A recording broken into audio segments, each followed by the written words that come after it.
هر انسان دا غواړي چې یو روښانه راتلونکی دی ولري، خو د روښانه راتلونکي لپاره باید ځانګړي اهداف هم په مخ کې ولري.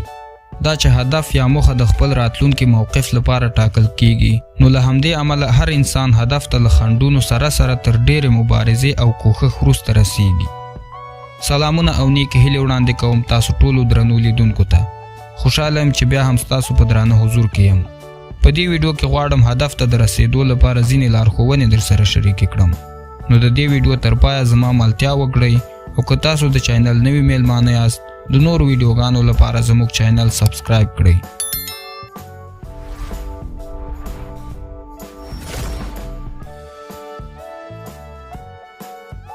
هدف ته د رسیدو لپاره ځینې لارښوونې. لومړی، په کومه لاره چې مو د ټاکل شوي هدف لپاره قدم ایښی باید لومړی یې ښه وسنجوئ او بیا یې د پای په اړه هم فکر وکړئ. دوهم، په خپلې انرژۍ او زړورتیا باندې تمرکز وکړئ.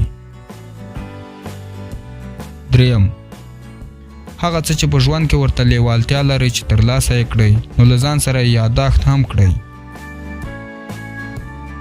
څلورم، هیڅکله ځان ته دوکه مه ورکوئ او دا مه وایئ چې دا کار نشم کولی، بلکې تل صادقه اوسئ. پنځم، هیڅکله ځان کمزوری مه ګڼئ او د بهرنیو عواملو په وړاندې لکه مجسمه بې حرکته مه پاتې کیږئ، بلکې له هغو کسانو څخه شئ چې د سختو شرایطو په مقابل کې پاتې نه راځي. شپږم، د داسې ملګرو سره ناسته پاسته ډیره کړئ چې منفي فکر ونه لري او ستاسو بدغوښتونکی هم نه وي. اووم، خپل هدف ته د رسیدو لپاره کاملا ډاډمن اوسئ او هیڅ ډول ستونزو ته اجازه مه ورکوئ چې ستاسو مخه لټۍ او سستۍ لوري ته بیایي. اتم، د حل وړ احتمالي ستونزې او نور مسایل ښه تصور کړئ او په خپل ذهن یې وسنجوئ. دا د دې لامل کیږي چې ستاسو د سفر مزل ګړندی کړي.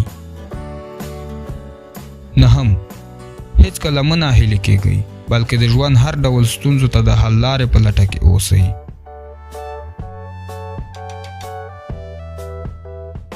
مننه چې تر دې مهاله مو ملتیا وکړه. هیلهمن یم چې ویډیو مو د خوښې وړ ګرځېدلې وي. کومه ویډیو خوښه شوې وي د نورو ویډیوګانو لپاره لایک، کومنټ او سبسکرایب مه هېروئ. تر بیا او بلې خپرونې تاسو په لوی او بخښونکي خدای سپارم. سوکاله او له بریالیتوبونو ډک ژوند ولرئ.